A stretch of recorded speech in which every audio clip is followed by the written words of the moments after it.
ओए ओए भाई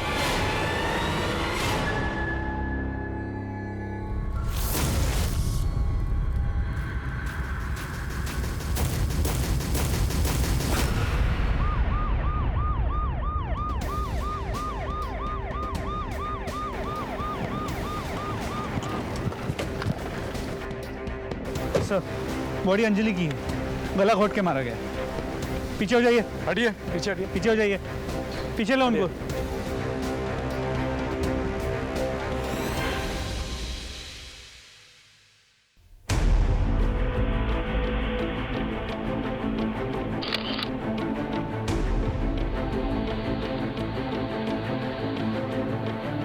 बॉडी को सबसे पहले किसने देखा? सर मैंने। हाँ। सर एक जीप आई लड़की को फेंक कर चली गई। इसका मतलब अंजलि को कहीं और मारा गया है और बाद में लाकर यहाँ पर डंप की गई है। जीप का नंबर लिया? नहीं सर। तो जीप की जितनी भी डिटेल्स मिल पाई है, आसपास के सभी पेट्रोलिंग पुलिस और बीट पुलिस के साथ शेयर कर दी। होपफुली जीप जल्दी ट्रेस हो जाएगी। और अगर नहीं मिलती है तो आरटीओ की मदद। वैसे भी आजकल ऐसी जीप जो है ज्यादा इस्तेमाल नहीं होती है। मोबाइल वगैरह मिला? नहीं सर, कुछ नहीं। सेक्सुअल असॉल्ट के कोई साइन? सर कपड़े तो ठीक ठाक है, बाकी डिटेल्स पोस्टमार्टम रिपोर्ट से ही सामने आएंगी। पंचनामे के बाद बॉडी को पोस्टमार्टम के लिए भिजवाना।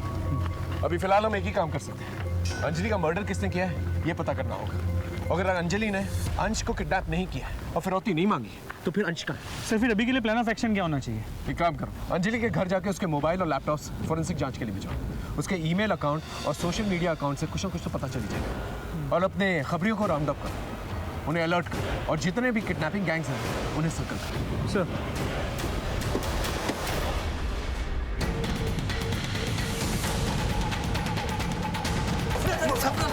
बोलो सब हम लोग ने नहीं किया, सब हम लोग ने नहीं किया। छोड़ते रहो।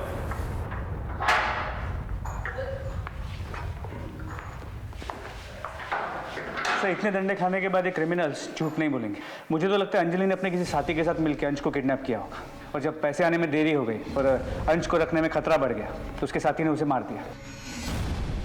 हो सकता है अंजलि के साथी को फिरौती के पैसे मिल गए, उसके बाद उसने अंजलि को मार कर वहां से फरार हो गया और अब दोबारा जो है अंश की फिरौती की डिमांड करे। लेकिन सर सुबोध कामत हमें बताए बिना उन्हें पैसे कैसे दे सकता है? कर सकता है, बच्चे की जान खतरा। माँ बाप अपने बच्चों के लिए कुछ भी कर सकते हैं। पहले ये पता करो कि अंजलि कुलकर्णी के पापा का हॉस्पिटल का बिल किसने दिया। दूसरा कि अंश वापस आया कि नहीं आया। तीसरा सुबोध कामत उसके बैंक बैलेंस के बारे में पता करो, देखो कोई हेवी ट्रांजैक्शंस हुए कि नहीं, कोई विड्रॉल्स हुए कि नहीं। और चौथा ये अंजलि कुलकर्णी का जो मंगेतर है इसे दोबारा बुला, पूछताछ करो उससे। सर अंजलि के साथ मिलकर अंश की किडनैपिंग की ना तूने? नहीं सर, मैं अंश को क्यों किडनैप करूंगा? मैं तो अंजलि से बस हॉस्पिटल के बाहर मिलता था। मेडिकल बिल्स भरने के लिए उससे एस्कॉर्ट नहीं बनना चाहिए था। अब मुझे समझ में आया कि वो गिल्ट में इतना कटी कटी रहती थी। तुझे ये सब कैसे मालूम? सर उसका पीछा करते करते सब जान गया। इसीलिए तूने उसे मारा? सर मैं उसे क्यों मारूंगा? मैं उससे प्यार करता था। उसका एस्कॉर्ट बनकर पैसे कमाना मुझे अच्छा नहीं लगा और उसने मुझसे मदद भी मांगी थी। 5 लाख रुपए का बंदोबस्त कर सकते हो? लेकिन मेरे पास उसे देने के लिए इतने पैसे नहीं थे। सर अंजलि अंश को किडनैप नहीं कर सकती। वो तो कितना प्यार करती थी अंश से और वो तो खुद विक्टिम है। और उसकी प्रोफेशनल लाइफ वहाँ कोई ऐसा है जो उसे नुकसान पहुँचा सकता है। हमारे स्कूल के टीचर है राजन अयंगर। व्हाट? सर मेरा प्रॉब्लम उसका टीचिंग मेथड था। I did not like her as teacher. लेकिन बदला लेने के लिए kidnapping, murder, no sir. Sir जैसा आपने कहा था बिल्कुल वैसे ही हुआ। सुबोध कामत ने अपने अकाउंट से 25 लाख रुपए विड्रॉ किए हैं। मैं क्या करता सर, मैं डर गया था। दूसरे दिन ही एक लेटर आ गया। किडनैपर्स का दूसरा लेटर आया। क्या क्या? यहाँ से 25 किलोमीटर दूर होसकोटे रोड का साइन बोर्ड मिलेगा। उसके पीछे बड़ा सा पेड़ है, उसी के नीचे 25 लाख रुपए लेकर अंश की टीचर अंजलि कुलकर्णी को ही भेजना।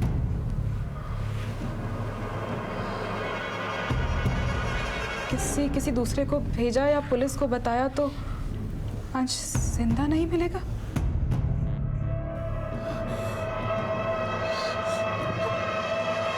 सर आपके पास आने वाले थे, लेकिन सुधा, हमें ये लेटर पुलिस को दे देना चाहिए। उन्हें अपने तरीके से इस केस को हैंडल करने देना चाहिए। क्या कहती हो तुम? नहीं सर, ऐसा करने से अंश की जान को खतरा होगा। अंजलि, पर तुम्हारी जान को भी तो खतरा है ना। सर, अंश से मेरा अटैचमेंट था, उसके लिए मैं इतना तो कर ही सकती हूँ। सर, हमें अंजलि को नहीं भेजना चाहिए था। उसके साथ ये हो गया और हमारा अंश भी हमें वापस नहीं मिला। इंस्पेक्टर साहब, मुझे तो कुछ समझ में नहीं आ रहा कि अंजलि ने वहां जाकर क्या किया क्या नहीं किया, लेकिन उसकी मौत का बहुत अफसोस है। एक बात तो तय है कि वो हमारे अंश की मदद करने ही गई थी। आपकी मदद कर रही थी या आपको बेवकूफ़ बना रही थी, ये इन्वेस्टिगेशन के बाद ही पता चला।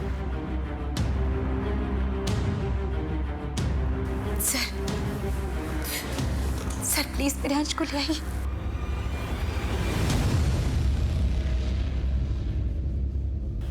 मैम, ये हमारी फैमिली के लिए बहुत टफ टाइम है, लेकिन हर साल की तरह जैसे हम इस अडॉप्शन सेंटर में रिया का बर्थडे मनाते आए हैं, हम चाहते हैं कि इस साल भी बच्चों के बीच रिया का बर्थडे।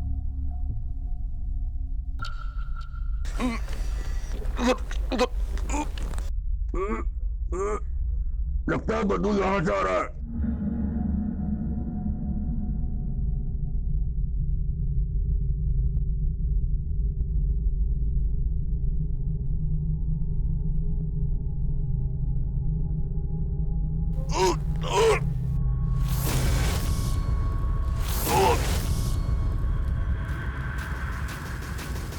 किस किस्म के सिक्योरिटी गार्ड हो तुम?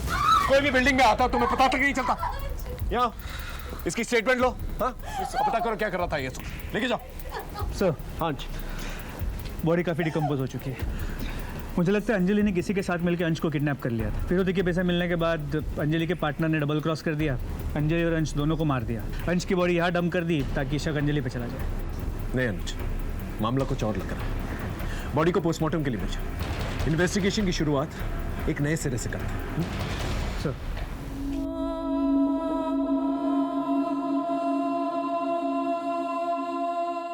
अब हमारे लिए डू और डाई सिचुएशन हो चुका था। सारे दरवाजे बंद नजर आ रहे थे। ऐसा लगने लगा था जैसे क्रिमिनल हमें चकमा देने में कामयाब हो गए। अंजलि के साथ साथ सत्य भी हमेशा के लिए मर चुका है। लेकिन हमने हिम्मत नहीं हारी। हमने अपनी इन्वेस्टिगेशन की धार को और तेज की। उधर कामत परिवार जिन परिस्थितियों से जूझ रहा था वो बहुत ही नाजुक थे। सर, हाँ, अंश कामत की पोस्टमार्टम रिपोर्ट। शॉकिंगली उसकी मौत उसी रात हो गई थी जिस रात उसे किडनैप किया गया था, 5 फरवरी। इसका मतलब उसे जब किडनैप किया गया तो गलती से मर गया, या फिर उसे मारने के इरादे से किडनैप किया गया और फिरौती सिर्फ एक नाटक। सर, मोटिव ये भी हो सकता है कि मिस्टर मिसेस कामत को इमोशनली स्ट्रेस आउट किया जाए और साथ में पैसे भी कमा ले। हो सकता है। सर, हाँ सर, ये अंजलि कुलकर्णी अपना सोशल मीडिया अकाउंट अपने फ़ोन पर ही चलाती है और कभी कभी अपने लैपटॉप पर। ये देखिए सर, ये अंजलि तो मिस्टर कामत के फ्रेंड रमन से भी टच में थी। देखिए, जिस वक्त अंश को किडनैप किया गया था उसने रमन ने मैसेज किया है कि 10 मिनट में आ रहा है। हेलो, हाँ बोलो कुदरेमुख। ठीक है सर, कुदरेमुख के पास कुछ इन्फॉर्मेशन है, बात करना चाहते हैं आपसे। चलो सर, बोलो क्या खबर? सर, वो दुर्गेश है ना, क्रिमिनल, हाँ, रमन के ऑफिस में मिला था। वो अभी भी कंपाले गांव में छुपा हुआ है। एक काम कर, तुम दुर्गेश के पीछे जाओ, मैं इस रमन को उठा के लेके आता हूँ।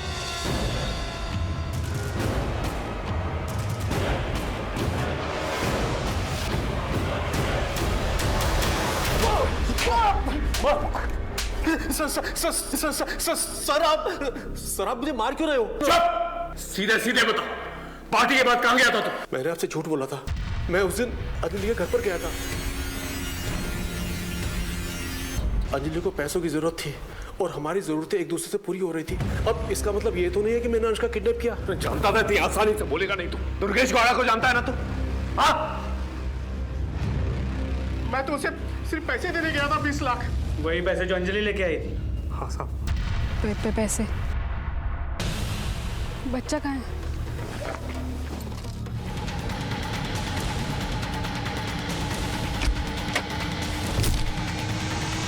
मुझे साफ साफ कहा गया था अंजलि को मारो और 5 लाख रुपया ले लो, बाकी 20 लाख रुपया रमन को दे दो। किसने कहा था ऐसा करने के लिए? जब अंजलि 25 लाख रुपए लेकर आ गई तो तूने दुर्गेश गौड़ा को कहा कि उसको जाकर खत्म कर। यही हुआ था ना? नहीं सर, ये झूठ है। वो तो मैंने अपना कर्जा वापस लिया था। ये देखिए सर, ये SMS।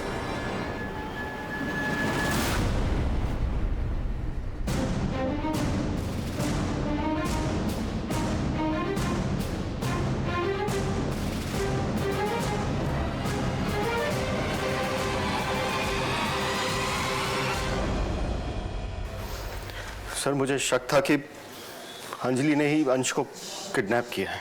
इससे मेरा उससे बदला भी पूरा हो जाता और जो पैसे मुझे रमन को लौटाने थे वो भी उसे मिल जाते। आपको तो नॉवलिस्ट होना चाहिए था मिस्टर कामत। हम बताते हैं सच क्या है। सच ये है कि अंजलि को पता चल चुका था कि अंश का मर्डर आपने किया। ये देखो, ये रहे उसके मैसेजेस।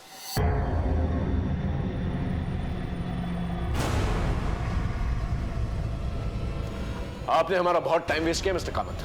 अब सच सच बताइए। बताता हूँ सर। सच तो ये है सर कि अंश की मौत मेरे ही हाथों हुई है सर। कैसे? वो एक्चुअली सर रिया और अंश के बीच में झगड़ा हो रहा था, तो उनको अलग करने के चक्कर में छीना झपटी हुई। मुझे होगा कि उसकी लाश को अपने टेरेस पे छुपा दूं। रिया, इधर बैठ, मैं आती हूँ। सर सुबोध को छोड़ दीजिए। सर, अंश की मौत मेरे हाथों हुई है। सर, उस दिन रिया और अंश झगड़ा कर रहे थे। कुलकर्णी मर्डर केस और अंश कामत किडनैपिंग और मर्डर केस मेरे पुलिस करियर का सबसे अनोखा केस था। फिर मिलेंगे एक नए केस के साथ। तब तक देखते रहिए क्राइम पेट्रोल 10 तक, क्योंकि मकसद बताना नहीं, बचाना है। जय हिंद। दिमाग खराब हो गया क्या? इतनी रात में अंजलि के घर में क्या करेगा अंश? फिर कहाँ गया होगा?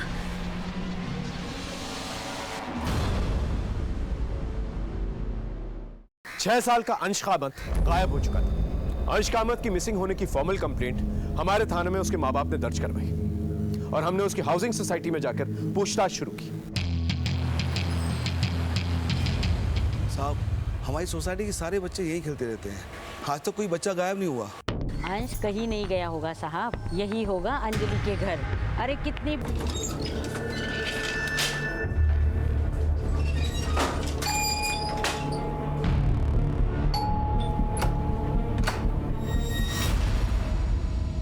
अंजलि कुलकर्णी जी। अंश कामत गायब है, क्या वो अब क्या है? नहीं सर, बल्कि मैं तो खुद शॉक्ड हूँ। कल देर रात उसकी मम्मी आई थी उसे ढूंढते हुए यहाँ पर। काफी लोगों ने पूछताछ की, मुझे समझ में नहीं आया हो क्या रहा है। यही जानने तो हम भी आए। हमने सुना अंश अक्सर आपके घर पे खुद से आया करता था। हाँ सर, कई बार आता था। वैसे मुझे बोलना नहीं चाहिए, लेकिन मिसेस कामत काफी नेग्लिजेंट है। मैंने अंश को अकेले कई घरों में जाते हुए देखा है। मम्मी उसको मेरे पास से ले गई थी।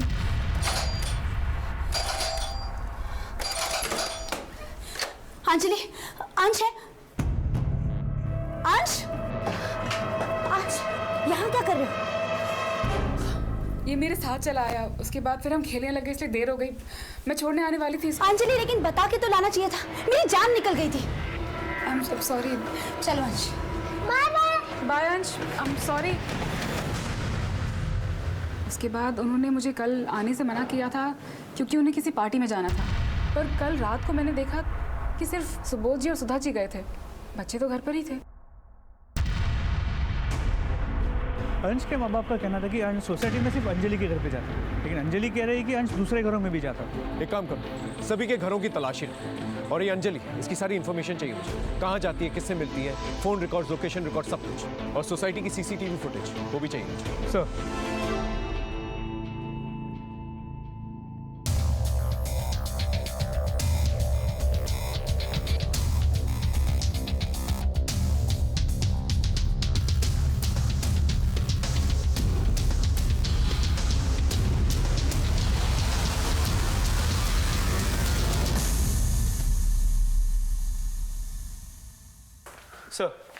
हाँ, अंश की सोसाइटी में सभी जगह चेक किया, अंश कहीं भी नहीं मिला। और सर इसमें अंश की सोसाइटी के सभी सीसीटीवी कैमरा का फुटेज है।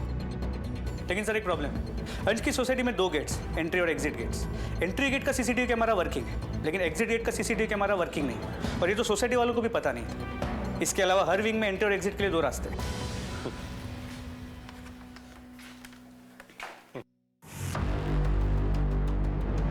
9:55 को सुबोध का दोस्त रमन बिल्डिंग में एंटर होता और ठीक 10 बजे मिस्टर और मिसेस कामत बच्चों को छोड़कर निकल जाते हैं। सर यहाँ इसके आगे ये देखिए, अंजलि कुलकर्णी की भी मूवमेंट्स हैं।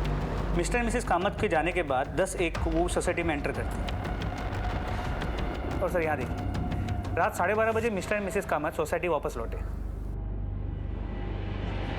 और इसके 2 मिनट बाद उनके सर्वेंट्स मंजू और बाबू सोसाइटी में एंटर करते हैं। यानी कि मंजू और बाबू कब नीचे है, अंश को साथ में लेके आए कि नहीं आए, इसके बारे में कोई रिकॉर्ड ही नहीं।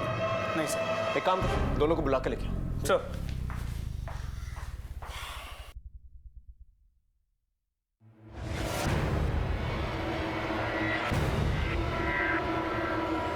मंजू ने सब बता दिया, अब तू बता कल रात क्या हुआ था, वहां क्या देख रहा, क्या देख के बात कर, बोल। वो साहब, मैं मंजू को लेके सोसाइटी के रूम में गया था।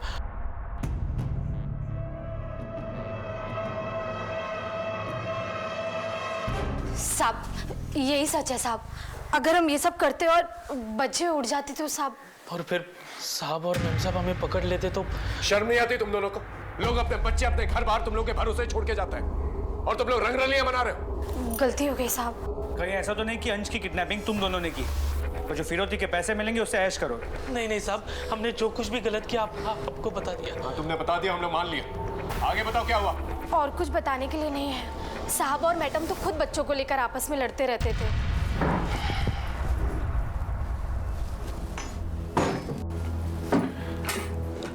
सुबोध, अंश के एडमिशन का पता किया? सुधा, थका रहा ऑफिस से आ रहा हूं मैं, चाय नाश्ता तो पूछती नहीं हो, ये किया वो किया।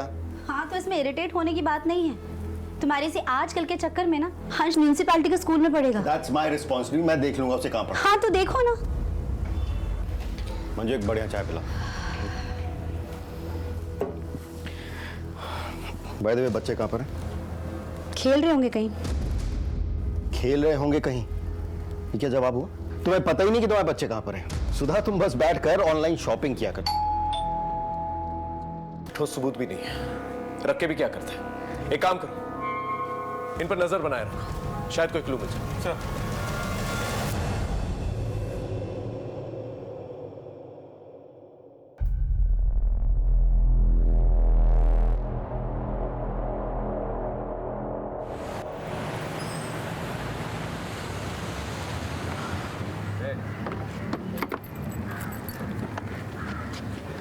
अंजलि मेरी बात सुनो।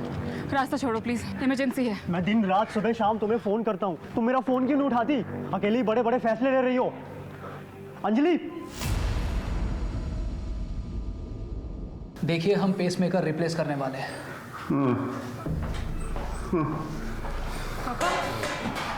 पापा बड़े हाँ लगता है मैं नहीं बच पाऊंगा। आपको कुछ नहीं होगा पापा, मैं हूं ना, मैं कुछ भी करूंगी। तो सोचती क्यों नहीं? यहाँ की इलाज बहुत महंगा है बेटा। पापा आप पैसों की चिंता मत करिए ना, बस आप डिटर्मिन रहिए। 1-2 दिन में पैसों का इंतजाम हो जाएगा। अंजलि जी, जितना जल्दी हो सके पैसों का इंतजाम कर लीजिएगा। मैक्सिमम 4 दिन है आपके पास, और याद रखिए मैंने आपकी गारंटी ली है। जी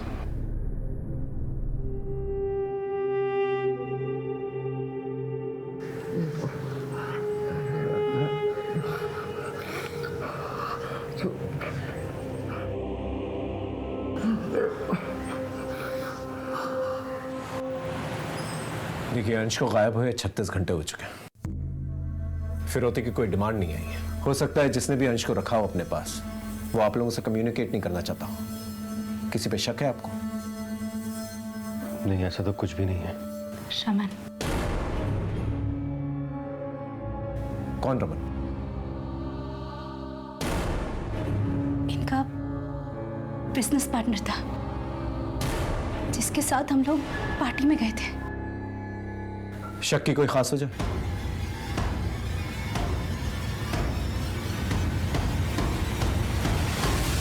सर सुधा भाभी का दिमाग खराब हो गया है। मैं अंश की किडनैपिंग क्यों करूंगा? मैंने कुछ नहीं किया है। तुमने ही किया ये सब। ये देखो, 3 साल पुराना बदला निकाला तुमने। सुबोध तो तुम बिजनेस पार्टनर्स थे ना, लेकिन सुबोध ने तुम्हारे इन्वेस्टमेंट बैंकर के जरिए एक नई कंपनी खोली, और जब तुम्हारा धंधा मंदा हो गया तो तुमने अंश की किडनैपिंग करके अपना बदला पूरा कर लिया। जब आपको इतना पता है तो यह भी पता होगा कि सुबोध ने मुझसे माफी मांगी थी और अपनी कंपनी के 5% के शेयर मुझको दिए थे। एक नई बात बताएं तुम्हें, उस रात जहां तुम पार्टी के लिए गए थे, वहां के सिक्योरिटी गार्ड से हमें एक बात पता चली है। हाँ साहब, मुझे अच्छी तरह याद है कि ये साहब उस रात पार्टी में आए थे और आधे घंटे में ही जल्दी से कहीं निकल गए और उसके बाद लौट कर नहीं आए साहब। याद है? किडनैपिंग के प्लान को अंजाम देने गए थे ना वहां पर। क्या बात कर रहे हो सर? मैं तो अपने काम से गया था। देखिए सर, आप मुझ पर काम का शक कर रहे हैं। शक करना हमारा काम है, लेकिन पुलिस वालों को गुमराह करना, उनसे झूठ बोलना, वो एक गुनाह। याद रहे।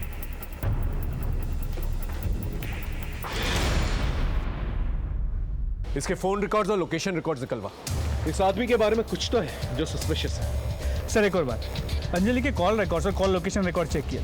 उसका सिर्फ अपने घर, अपने स्कूल, सोसाइटी और पास के मॉल में आना जाना है, लेकिन सर उसके कॉल रिकॉर्ड में सस्पिशियस नंबर मिला। जितने फोन तू अंजलि को किया करता था, हैरेसमेंट के लिए अंदर जा सकता है, इतने फोन क्यों करता था? सर वो मेरी मंगेतर है। और फिर भी तुम्हारा फोन नहीं उठाती। वही तो समझ नहीं आ रहा सर। उसके फादर हॉस्पिटलाइज्ड हैं। कहती है कि अभी मेरा सारा ध्यान पापा पर है। उसने मुझे ये मंगेतर की बात तो मुझे हजम नहीं हो रही। वक्त तेजी से गुजर रहा है पर हम वहीं के वहीं हैं। ये लो Anjali. Thank you sir, and I am so sorry. मुझे पता है आप लोग बहुत तकलीफ दिन रात एक कर रहे थे पर हाथ में कोई सबूत नहीं आ रहा था, लेकिन फिर अचानक से एक लंबी खामोशी के बाद केस में एक नई हलचल पैदा हुई। तुम्हारा बेटा अंश हमारे पास है। 25 लाख रुपए का इंतजाम कर लो। पैसे कब कहां भिजवाने हैं ये दूसरी चिट्ठी में बताएंगे। पुलिस को बताया तो बच्ची की लाश देखने के लिए तैयार है। इंस्पेक्टर साहब, अंश की जान को खतरा है। सर सुबह दरवाजा खोला तो ये लेटर हमें बाहर मिला। सर प्लीज मेरे बच्चे को बचा लीजिए। आप चिंता मत कीजिए, प्लीज इन्हें घर लेके जाइए।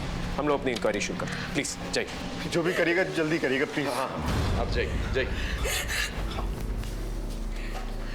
सर तो रैंसम लेटर भी आ गया। Clear case of kidnapping. इस चिट्ठी से और भी बातें साफ हो जाती हैं कि ये किडनैपर इन लोगों की जान पहचान वाला है। उसके पास शायद चाबी भी हो, क्योंकि घर में हम लोगों को कोई फोर्स एंट्री के निशान तो मिले नहीं। या फिर हो सकता है कि किडनैपर मंजू और बाबू के साथ मिला हुआ, और अगर नहीं तो मंजू और बाबू पे नजर रखे हुए थे। जब मंजू और बाबू नीचे आए तो उन लोगों ने अंश की किडनैपिंग की। और वो इस सोसाइटी को बहुत अच्छे से जानता है, इसलिए फ्रेंड सर